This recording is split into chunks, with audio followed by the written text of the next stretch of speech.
Enzimas, ó, você tem as coenzimas, você tem a enzima para funcionar bem, ela tem coenzimas, cofatores, cada enzima trabalha num pH diferente. Tem uma enzima que está no pâncreas, o pH lá é 8. Tem uma enzima que está no estômago, o pH lá é 2. A enzima do estômago não atua no pâncreas, a enzima do pâncreas não atua no estômago, porque o pH é de mais ou de menos. A temperatura, que faz diferença, se você tem hipotiroidismo e essa temperatura é abaixo de 36,5, você chega a inibir até 40% do seu poder enzimático. E a diluição aqui, ó, a diluição. O que é isso? Quanto menos viscosidade, melhor a eficiência enzimática. Isso não sou eu falando, não. Isso tem estudos sobre isso. Ou seja, quanto mais hidratado eu tiver, melhor as minhas enzimas funcionam. Quanto mais desidratado eu tiver, pior as minhas enzimas funcionam. Então, no momento que eu me hidrato, eu melhoro a minha função enzimática. Isso é muito importante você entender. E os trabalhos estão aqui, ó. Quanto menos viscosidade, melhor a eficiência enzimática. Isso é fundamental, tá? Então, as enzimas, se ela é temperatura dependente, por isso que o paciente com hipotiroidismo tem distúrbio enzimático, ela depende de hidratação, de diluição, e ela depende de pH. Então, ela depende do pH, depende da água, depende da temperatura, para ela funcionar bem, tá? Então, eu tenho aqui, quando eu desidrato, 66% da água que eu perdi é intracelular, 26% da água que eu perdi é extracelular e 8% da água que eu perdi é intravascular. Porque o sangue tem que manter mais ou menos o mesmo volume, porque senão a pressão cai. Então, o corpo faz tudo para não desidratar o sangue. Ele desidrata a célula, ele desidrata o extracelular. Em último caso, ele vai desidratar o intravascular. Você entende por causa da fisiologia, para manter. Entre 20 e 70 anos, a relação de água intra e extracelular diminui de 1,1 para 0,8. Você pegar um indivíduo de 20 anos, a relação intra e extracelular dele de água é 1,1. Você pega um indivíduo de 70 anos, é 0,8. Olha quanto que caiu. Caiu muito. 1,1 foi para 0,8. Caiu 30%. Então, isso tem repercussão nas enzimas, porque as enzimas são intracelulares. Estão todas lá. Então, eu tenho aqui uma membrana desidratada, que ela está desidratada. Eu tomo a água, eu hidrato, e você tem que ensinar para o seu paciente o seguinte: doutor, eu esqueço de tomar água. Então, você vai usar um método diferente. Você agora, toda vez que você toma água, você vai tomar 3 copos seguidos. Porque se você esquecer depois, você já tomou. É muito simples. Então, se você esquece, toma 3 copos de cada vez. Aí pronto, a pessoa já toma. Se ele esquecer depois, já compensou, entendeu? Aí ele toma um, esquece, não toma mais. Não resolveu nada. Então, a partir de hoje, você toma 3 copos de cada vez. Bom, então aqui está a membrana desidratada, aqui está a membrana hidratada. Tá? Aqui está um alvéolo pulmonar hidratado, meus amigos. Aqui está um alvéolo pulmonar desidratado. É assim, desse jeito. Se o paciente está com asma, você dá água com sal para ele, você leva, ele não precisa ir para pronto-socorro, não precisa ir para lugar nenhum. O Dr. Batman mostrava isso. Não precisa de nada. É só dar água com sal, isso aqui, esse pulmão que estava assim, fica assim, ó. Acabou o problema. Tira com a mão. Você tira com a mão. Só que é tão simples que qualquer um faz. Aí o médico não gosta, porque é simples demais, sabe? É muito simples. Então, aqui, você vai, à medida que os anos vão passando, você vai perdendo, por exemplo, o impacto de café, chá, com álcool, vai piorando no seu corpo com o passar dos anos. Você vai sofrendo mais. Você não compensa. Uma das causas de enjoo durante a gestação é desidratação. Nós já falamos isso. Os rins, o fígado e o cérebro não funcionam adequadamente com pH menos que 7,2. O pH do sangue tem que ser 7,35, 7,45. O sangue vai fazer tudo para manter esse pH. Às custas de quem? Do tecido. Se o sangue tem uma tendência, você acabou de tomar um refrigerante que tem um pH de 2,5, a tendência do sangue seria ficar ácido. Ele não fica. Para ele manter o buffering, ele rouba do tecido. O tecido fica ácido. Aí o tecido ácido predispõe a câncer, predispõe a envelhecimento prematuro, etc. As enzimas corporais são temperatura, pH e água dependentes. Se eu estiver desidratado, se eu estiver com pH baixo, se eu estiver com a temperatura baixa, eu perco o meu potencial enzimático. O corpo não funciona do mesmo jeito. o sistema imune torna-se disfuncional em um ambiente ácido. Chega de uma hora que ele não funciona mais. Aí eu sou acometido de doenças, porque o meu pH está ácido. Tá? Agora, não é o alimento, por exemplo, você me perguntar assim, limão é alcalino ou é ácido? Para beber é ácido, para ser absorvido é alcalino. Por quê? Se você medir o pH do limão agora, ele vai dar ácido, mas na hora que você ingere ele, na hora que você vai absorver os minerais do limão, ele vai estar alcalino. Ou seja, o limão é um alimento alcalinizante. Apesar dele ser ácido no beber, no absorver ele é alcalino. Então esse detalhe tem que ser entendido, que muita gente não entende. Tá? Um pH ácido é associado com câncer, osteoartrose, osteoporose, candidíase, distúrbios hormonais. Uma mulher está com candidíase sistêmica, corrimento vaginal. Eu melhoro o pH dela, sanguíneo, eu curo a candidíase, porque se eu melhorar o pH dela, a candidíase precisa de um pH ácido para proliferar. Eu mudo o pH dela, pronto, acabou. Ela tem. Entendeu? Um pH ácido é um marcador de falta de saúde corporal.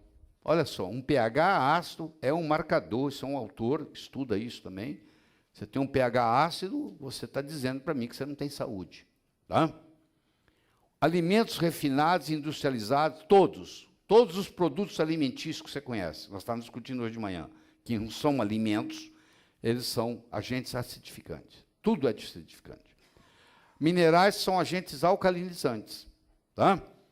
É praticamente impossível reverter doenças crônicas na presença de um pH ácido. Eu tenho que alcalinizar o ambiente para melhorar o terreno, para curar a doença. Onde você já ouviu falar nisso? Em lugar nenhum. Então, eu tenho aqui o trigo refinado, eu tenho aqui o açúcar refinado, tudo que falar refinado. Eu tenho o sal refinado. Você vai falar assim, mas me explica uma coisa. Você precisa de sódio? Preciso. Você precisa de cloreto? Preciso. Para fazer ácido clorídrico, eu preciso de cloreto. Para fazer bicarbonato de sódio, eu preciso de sódio. Ora, se eu preciso de sódio e eu preciso de cloreto, por que quando eu ingiro sal refinado me faz mal? Porque o sal, para virar refinado, ele precisa de bleaching. Ele precisa, para ficar branquinho assim, ele não é branquinho assim, bonitinho, lá onde você colhe ele na mina. Ele é igual o sal rosa do Himalaia. Ele é daquele jeito. Mas você quer ele branquinho na mesa para ficar bonitinho. Só que para fazer isso você precisa de solventes, que são venenos. Por isso que ele prejudica, porque ele é solvente, ele tem venenos aqui, ó. Para ele ficar bonitinho assim, ele tem venenos. Tá? Então, trigo, o açúcar refinado, o sal, todos são acidificantes. Então, eu tenho um pH que vai de 0 a 14. Isso corresponde também em milivolts a milivoltagem. Tá?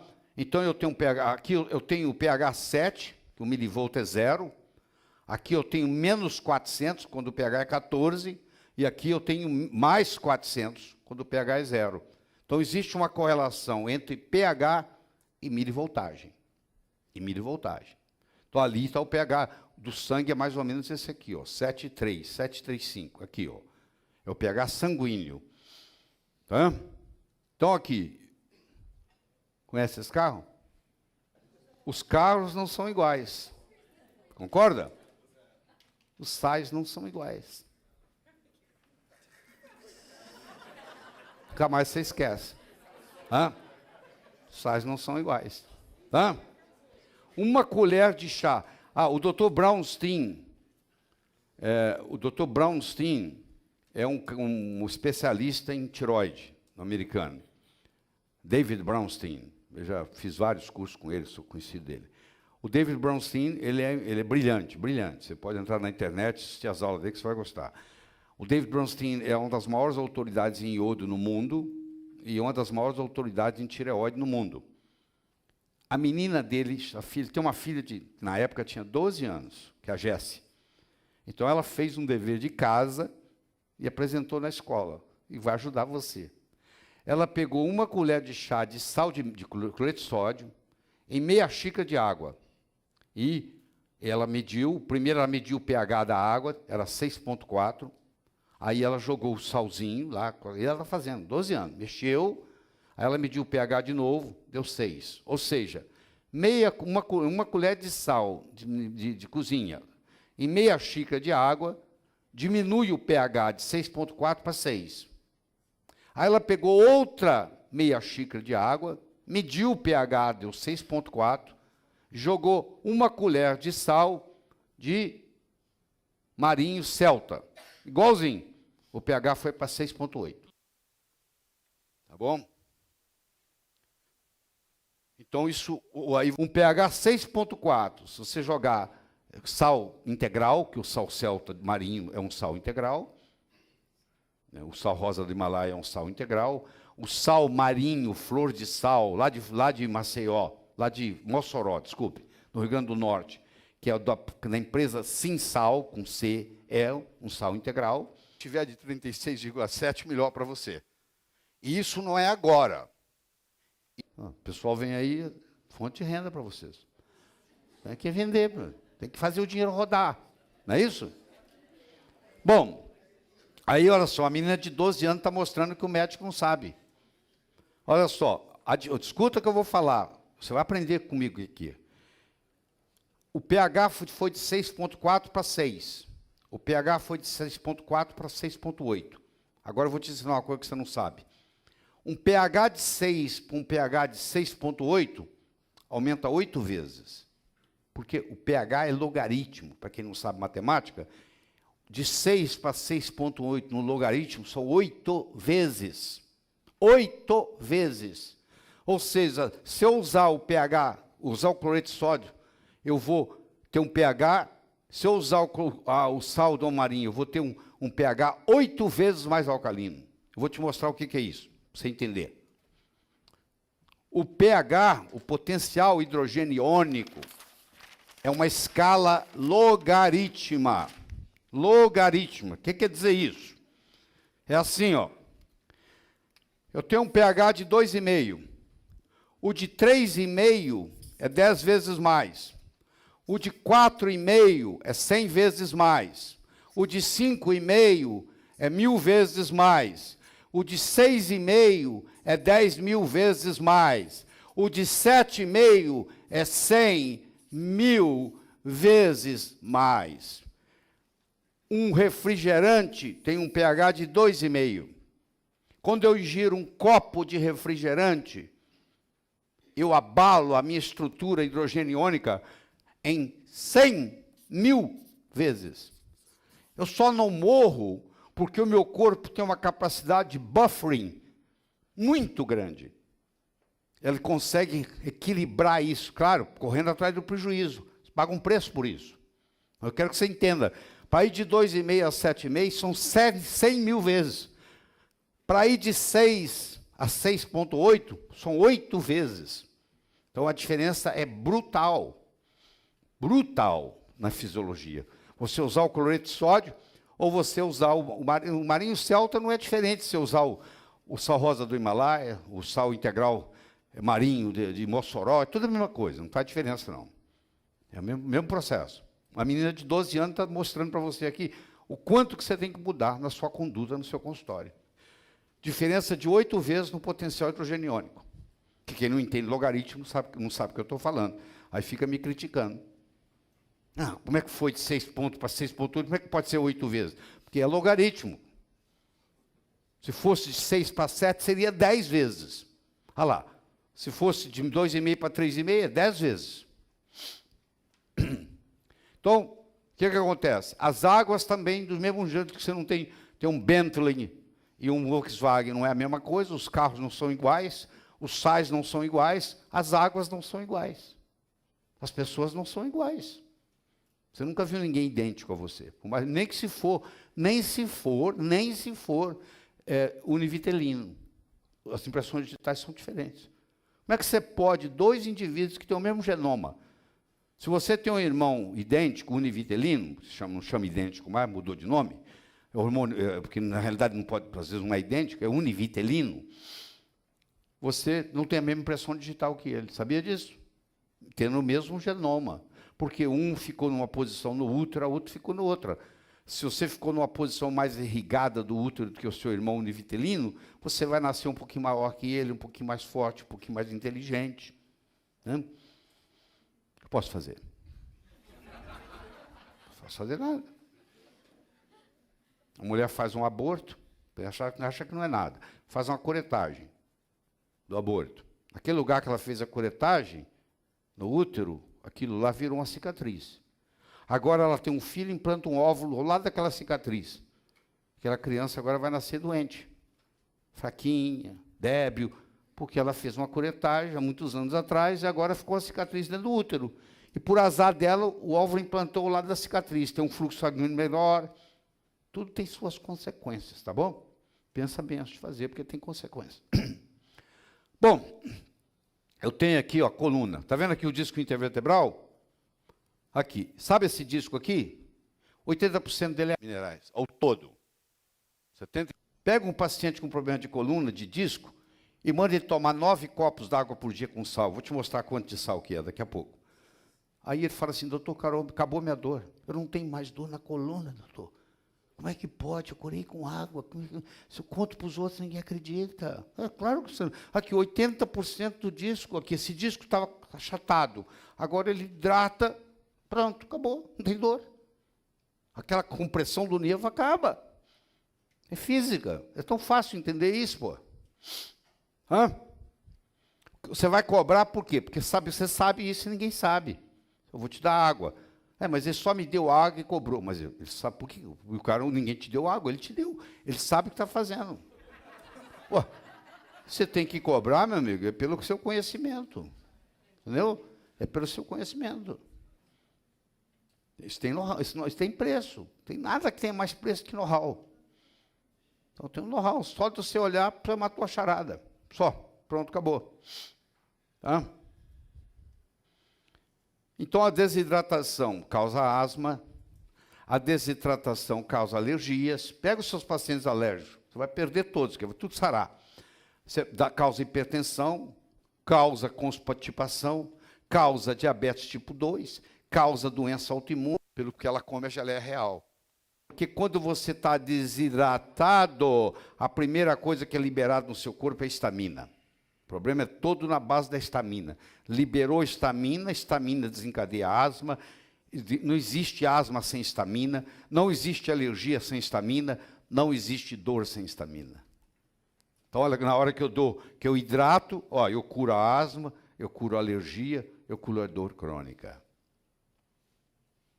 Você não tem ideia da diferença que faz. Você vai ver daqui, mês que vem você vai voltar me contando os resultados.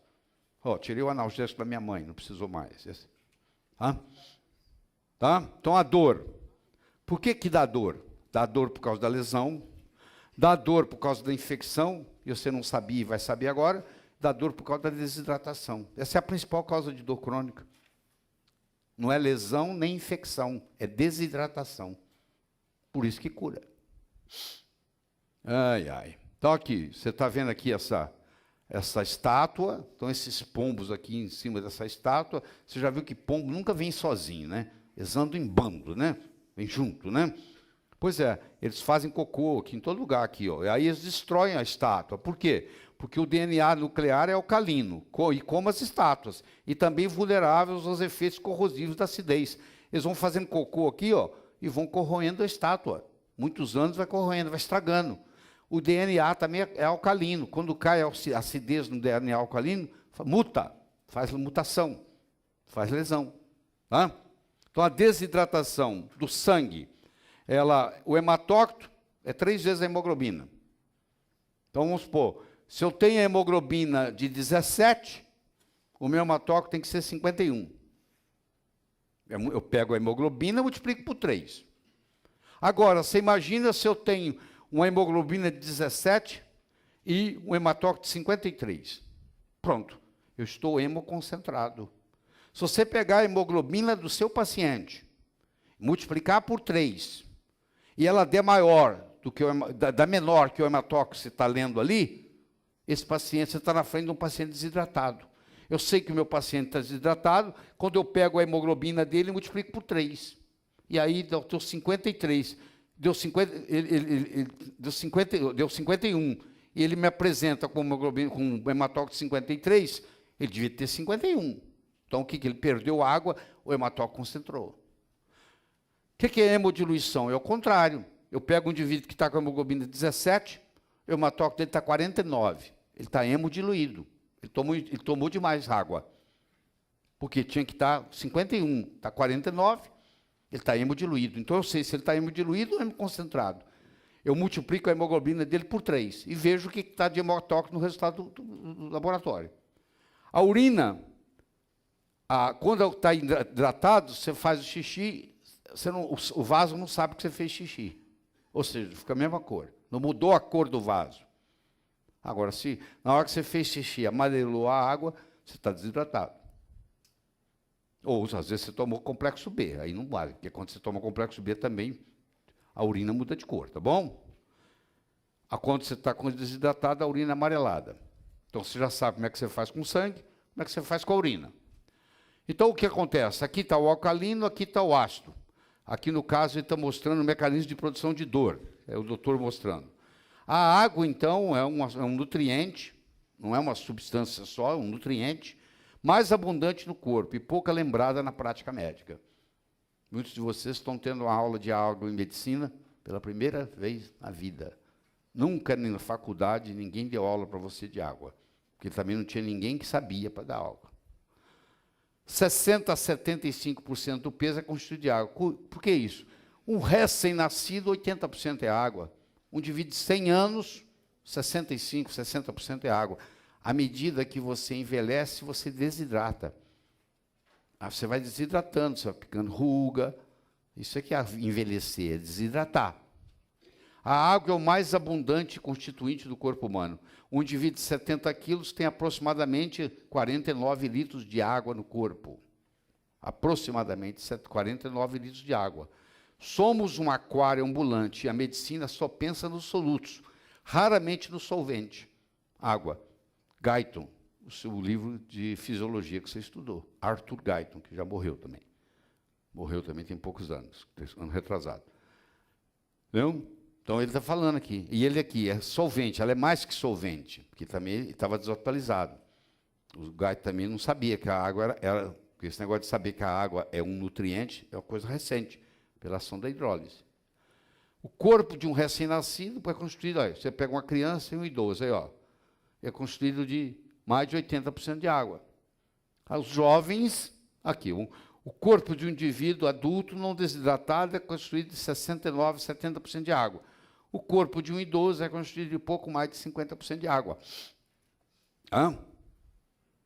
85% do cérebro é constituído de água, 94% do sangue é constituído de água, 87% do fígado é constituído de água. A água é o mais abundante nutriente do corpo humano. Tá? O mais abundante nutriente. O assunto água deveria ser o primeiro capítulo de todo o livro de texto de medicina. Devia começar por aí. Devia começar por água. A água é assim, ó. A grande parte da água é salgada. 97,5%. Apesar de 2/3 do planeta ser água, 1/3. 2/3 do planeta ser água, 1/3 ser terra. Só que desses 2/3, 97,5% é água salgada. Então, aqui, sobra menos de 3%, 2,5% é água doce. E 77% dessa água doce está lá nas calotas polares.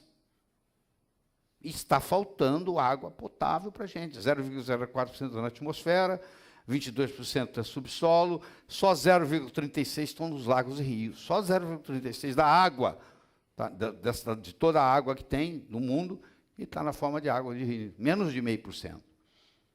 E essa água está contaminada. Esse é o grande problema. Tá? Então, é isso aí que nós estamos caminhando. Você vai ter, se você é dono de uma nascente, os seus descendentes serão milionários. Pode escrever isso. Porque a água vai valer muito dinheiro. Você precisa ver, nós temos na praia, nós compramos uma fonte, ela é toda cercada, toda protegida, e ela serve só o nosso condomínio. E aí que começa a construir condomínio, chega lá, nós te damos tanto para... Não, aqui não fornece água para ninguém. Todo mundo quer a fonte, vem que precisar, alguns dias não vão precisar ter segurança lá, porque senão começa a roubar água. Já teve tentativa de roubar água. Gente quer puxar fazer um puxadinho para levar para casa, entendeu?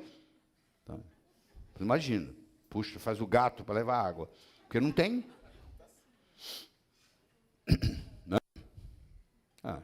E a água brasileira está contaminada, os rios estão contaminados, infelizmente. Tudo contaminado. Aí, ó. Todo mundo com sede. Olha só, isso aqui existe, isso aqui não é. Para beber água tem que fazer isso, ó. Para conseguir água potável, olha. Isso já existe no mundo, está acontecendo o tempo todo. O tempo todo.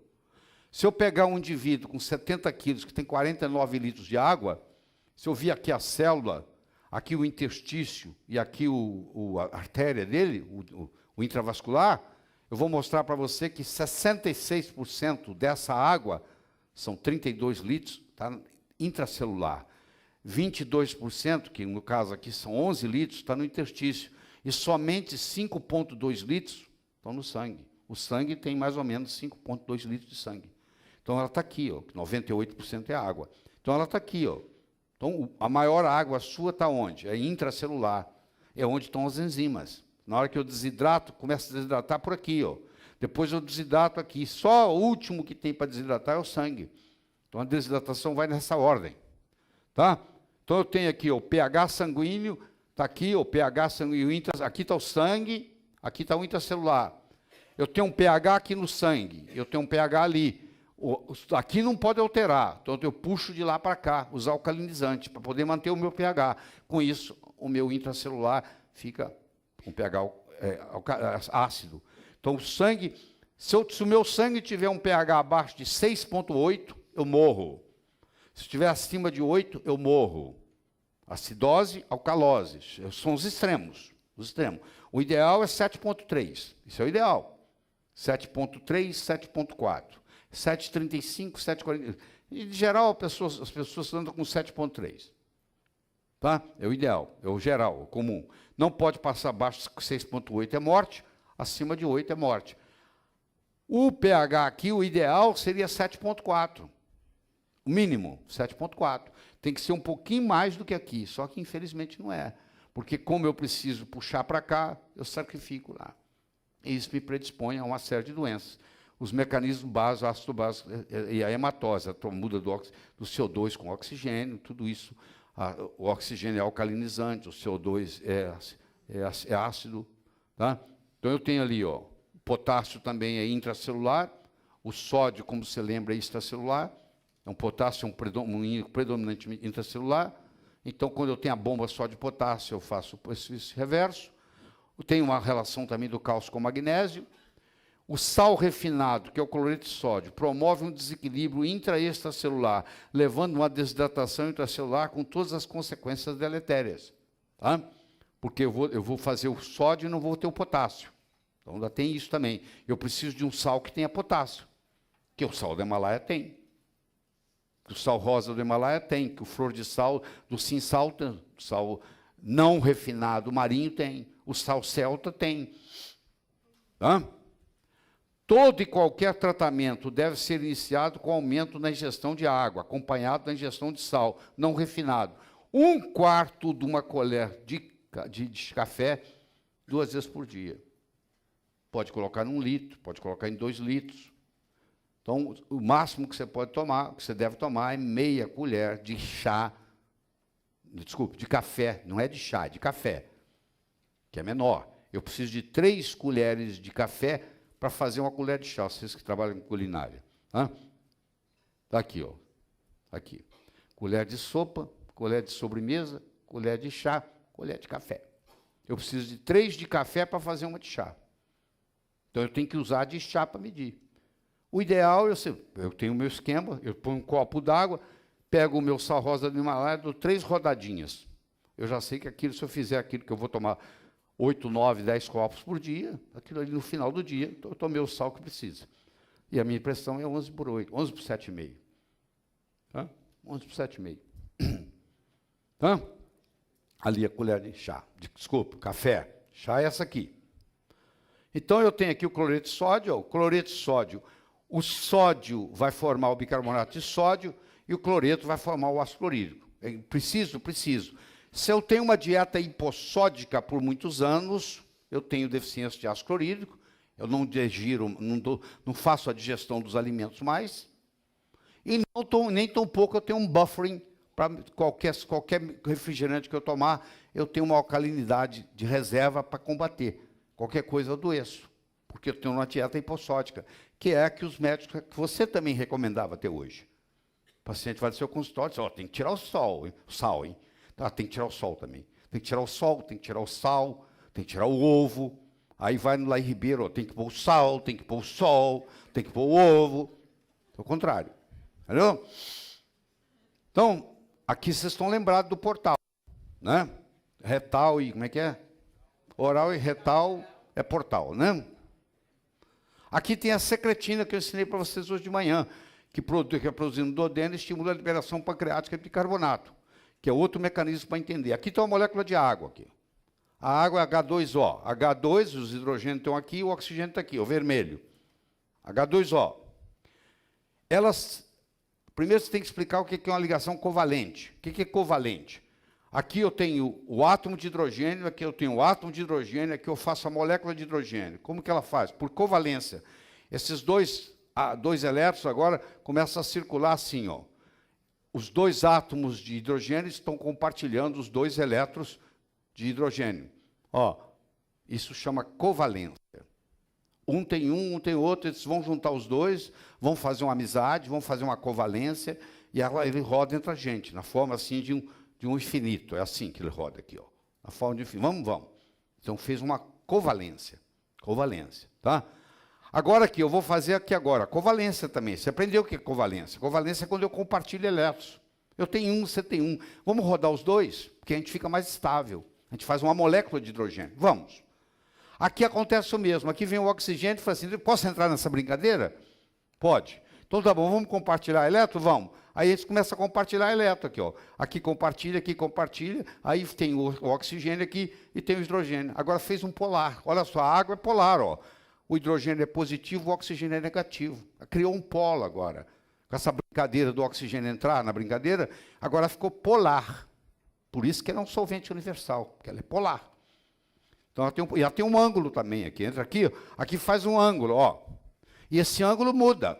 Você vai ver como é que muda. O ângulo da água interfere na função da água. Por exemplo, se você pegar uma garrafa você deve conhecer, que faz fazer magnetismo da água, uma garrafa com magnetos, ou você põe um magneto no fundo da garrafa, esse ângulo muda.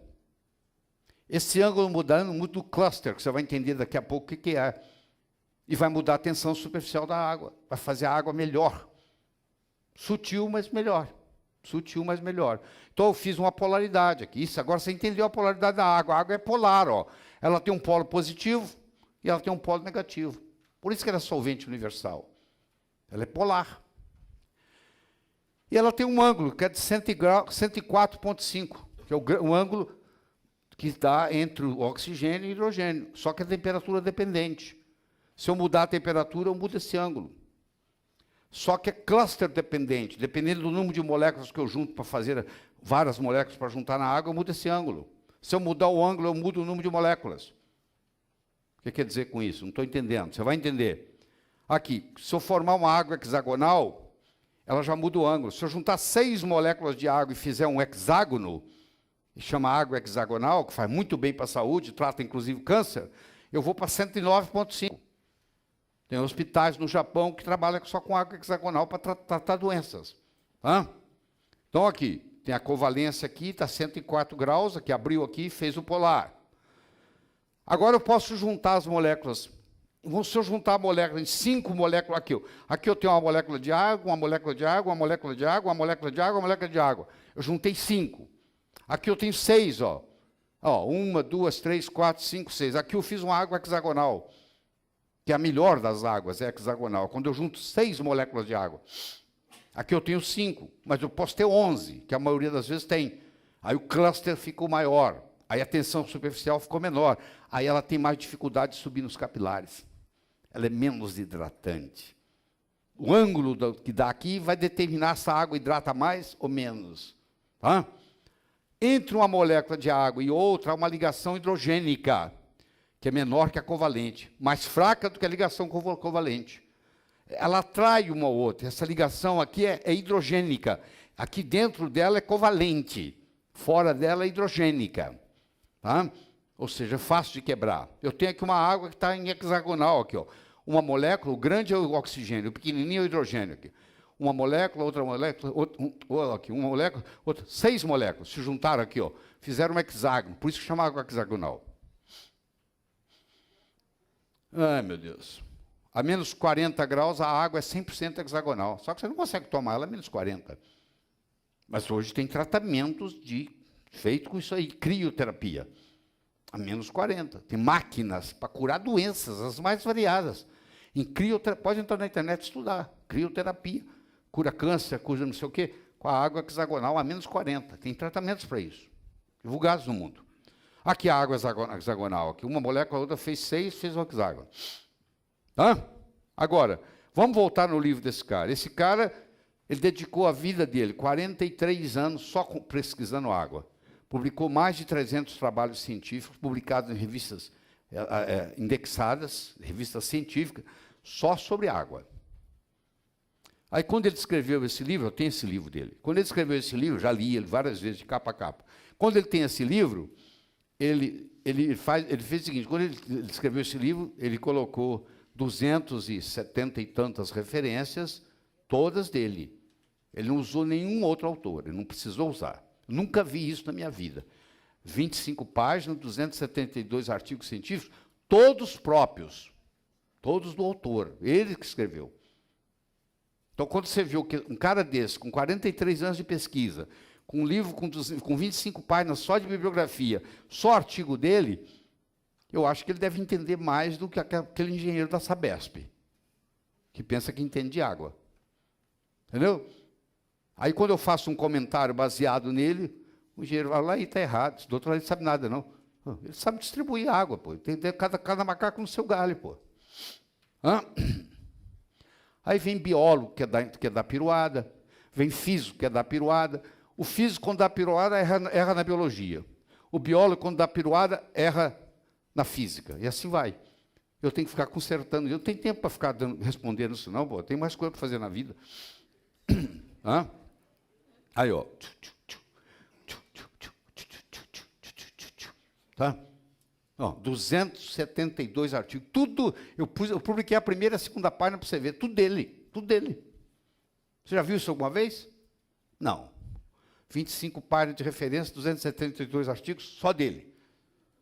Isso eu já mostrei para você. Morreu aos 94 anos, falando sobre a água ionizada. Agora ainda tem mais. O Mu Ching-Sun, que é outra autoridade em água, ele diz que as proteínas têm 3 camadas. Toda proteína tem 3 camadas de água. A camada Z, a camada Y, a camada X. Tem 70 mil moléculas de água em volta de uma proteína. A coisa vai ficando cada vez mais complexa, mais complexa. A água que circunda as proteínas anormais, causadoras de câncer, tem uma diminuição significativa no número de estruturas hexagonais. Ou seja, se eu aumentar as estruturas hexagonais, eu mudo as propriedades proteicas. Por que a água congela de cima para baixo e não de baixo para cima? Você já imaginou se a água congelasse de baixo para cima? Todos os peixes morreriam de uma vez, com o inverno. Porque se ela congelasse de baixo para cima, os peixes seriam jogados para cima. Ela é o único líquido que congela de cima para baixo. O único líquido no planeta Terra que congela de cima para baixo. Então, no inverno, eles vão esquiar nos lagos. Lá no fundo tem peixe. Tem, inclusive, o americano faz um buraco, o canadense enfia a vara lá e fica ali pescando no buraco, sabia? É a única substância líquida no planeta Terra que, quando congela, expande de volume. Se você puser num recipiente, colocar no freezer, põe num vidro para você ver. Enche um vidro d'água, tampa ele bem tampado, põe no freezer, pá! Quando ela congelar, o vidro explode. Porque ela não cabe no vidro. Porque ela é a única que expande quando congela. Todos os outros líquidos contraem quando congela. Ela expande quando congela. Aqui tem um ângulo que pode mudar, entendeu? De um para o outro. A maior densidade da água é aos 4 graus e não aos 0 graus. É o único que se comporta desse jeito. É aos 4 graus que ela tem a maior densidade. Então, o que acontece? Ela tem a maior densidade aqui, aos 4 graus, olha lá. Ó. Aos 4 graus ela tem a maior densidade. Ó. Por isso que a água gelada pesa menos do que a não gelada. A água congelada pesa menos do que a não congelada. Porque a 4 graus está mais densa, vai para o fundo. A outra que está a 0 graus é menos densa, boia.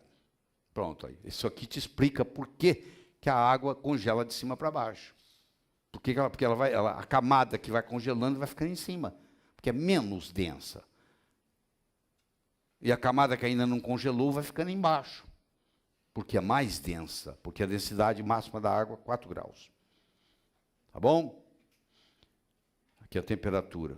A hidratação é fundamental para a liberação de melatonina. Se você está hidratado, você tem um sono reparador. Você vai liberar melatonina. Se você está desidratado, você não dorme. Você tem insônia. Você ensina o paciente a beber água, ele melhora o sono. Nós precisamos de sol, nós precisamos de água, nós precisamos de oxigênio. A fonte de oxigênio é o sol, a fonte de oxigênio, aqui o sol faz a fotossíntese. É uma energia solar, onde absorve o CO2 e libera oxigênio. O ser humano absorve oxigênio e libera CO2. Ele troca com a natureza aqui, ó. E esse fenômeno recebe o nome de hematose, quando você troca o oxigênio com O2 no pulmão. E mais de 60% do seu corpo, 60% a 70%, 69%, para ser mais exato, é água. Então, eu preciso de água, eu preciso de oxigênio, eu preciso de sol. É a chamada helioterapia. Esse é o melhor remédio que tem. Vocês já viram isso comigo. O turnover hídrico. Você tem, por dia, você tem um turnover hídrico, uma rotatividade de água de 2.300 ml, 2,3 litros. Você urina mais ou menos 1.400, 2/3 do turnover é urina. O seu suor é mais ou menos 100, as suas fezes é mais 200, e você respira pelo trato respiratório mais ou menos 600. Tá? Nós respiramos, olha lá, desculpe, nós respiramos em média 11.000 litros de ar por dia. Se você tiver um dia frio, você vai ver que você está respirando, você está eliminando vapor d'água. Isso é vapor d'água. Você faz no inverno, quando você está na neve, as crianças gostam de brincar, respirando. Aquilo aí está mostrando que ela está soltando a água pelos pulmões. Aquilo ali é vapor d'água. Está ali. Certo? Então, quando você envelhece, aqui, tem a sua idade cronológica e a sua idade biológica, você vai desidratando aqui. Você vai ver a face desse indivíduo, ele vai se desidratando, ele vai formando ruga. Então, como é que a gente faz para mudar isso aí? Um dos jeitos é tomando mais água. Nos dias de hoje, as pessoas estão vivendo mais e também passando mais tempos doentes, principalmente desidratadas. Então, como dizia o filósofo americano Ralph Emerson, a velhice parece ser a única doença. Todas as outras estão contidas nela. Qual o seu problema? Meu problema é que eu sou velho, pô. Esse é o problema maior. O velho está cheio de doença. Vem junto aí. Boa observação do Emerson. Então, aqui, tudo isso aqui, resistência insulínica, doença cardiovascular, câncer, diabetes, tudo isso, envelhecimento precoce, será que a água que ingerimos está contribuindo para o aumento das doenças degenerativas? Está, e muito, porque é o principal nutriente. Como é que eu aumento a minha, a gente chama de, como é que eu diminuo a minha, peraí, desculpa. Aqui está a minha capacidade funcional, aqui, ó. Aí eu quero aumentar o tempo que eu vou. Quanto tempo eu vou poder vir aqui dar aula? Vamos dar um exemplo. Não é quanto tempo eu vou viver, não. Quero saber quantos anos a mais eu vou poder chegar aqui e dar aula o dia inteiro. Entendeu? Então, como é que eu posso prolongar isso aqui? Retangularizar a minha curva degenerativa. Tá? Será que, dependendo do tipo de água que ingerimos, poderemos promover o que se chama compressão de morbidade? O que é compressão de morbidade? Esse termo é antigo na medicina. Compressão de morbidade é o seguinte, olha só, esse indivíduo aqui ficou doente aos 60, acompanha aqui. Esse indivíduo ficou doente aos 60 e morreu aos 80. Ele ficou 20 anos doente. Esse aqui, ficou doente com 119 e morreu com 120. houve uma compressão de morbidade. Aqui, o cara fica doente aos 60, morre aos 80.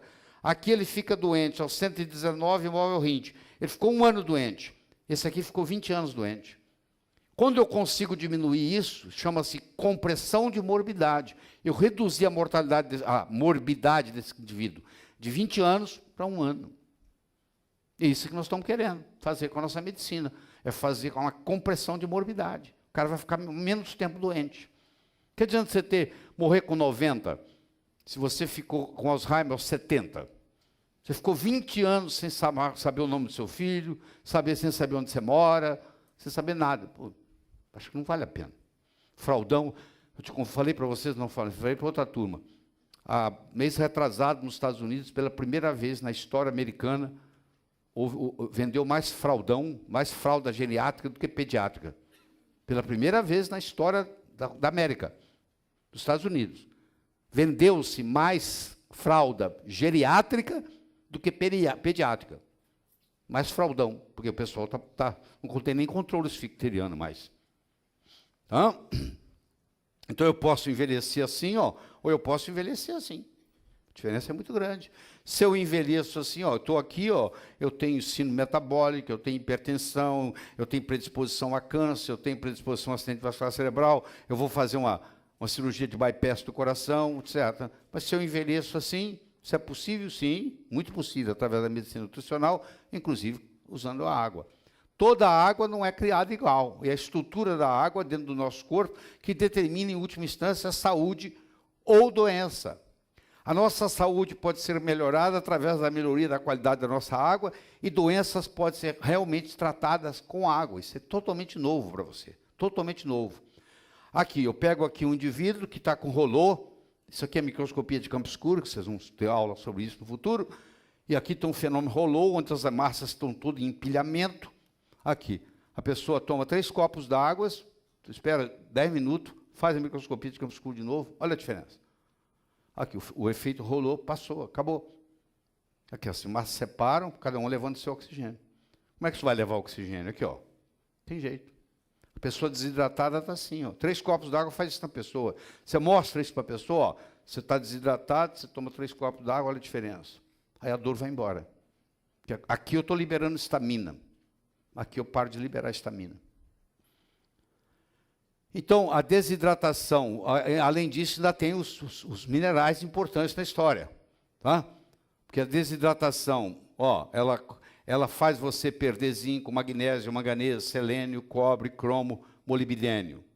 E ela prejudica o metabolismo do triptofano, da tirosina, da metionina, da cisteína e da histidina. Essa histidina aqui vai virar na desidratação, essa histidina vira histamina. A histamina é feita a partir daqui. Quando eu estou desidratado, eu diminuo a histidina, porque eu aumentei a histamina. Então, eu tenho a vasopressina, ajuda a controlar o hormônio antidiurético, o cortisol, as endorfinas, a renina, a histamina. Tudo isso aumenta, ó. A vasopressina aumenta com a desidratação, o cortisol aumenta com a desidratação, a endorfinas diminui com a desidratação, a renina aumenta, a histamina aumenta. Tá? E aí também tem ação a água tem ação anti-inflamatória. Tá? A desidratação aumenta a interleucina 1. Aprovado isso. Tá? E a interleucina 6. E o fator de necrose tumoral alfa.